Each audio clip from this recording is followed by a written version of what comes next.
Brianne Shulman with Get Your Fix Physical Therapy and Performance. Now let's dive into your plantar fasciitis issues and why the strengthening, or more specifically, the heel raises you are doing aren't working. So a lot of times when we have issues in the foot, the lower leg, things like that, it's normal for someone to just do heel raises in order to strengthen the area. Now, I'm not saying heel raises are a bad thing to do, especially as a runner. We want them to be nice and strong. But there's a lot more muscles in that foot and that lower leg than just the calf. So if all we're doing are heel raises, we're not really strengthening everything possible that we need to strengthen.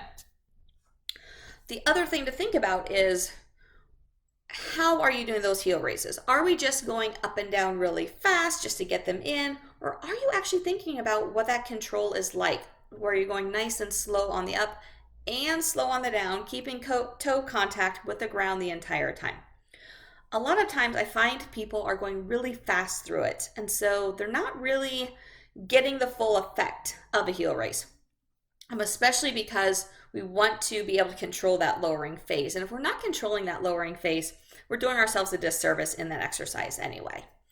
But ultimately, like I started out saying, there's a lot of other muscles that need to be strengthened. And if all we're doing is strengthening that calf, we're not impacting everything else in that foot that can be impacted. All those little intrinsic muscles that control the toe, that help the toes, plural, that help control that pronation, supination moment. All of those things that have to happen when we walk, when we run, jump, squat, you name it on your feet.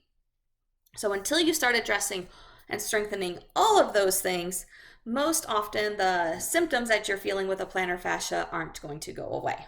So if you have any other questions for me, or just want to see what other information I have out there, search through this YouTube channel, or check my website out, getyourfixpt.com.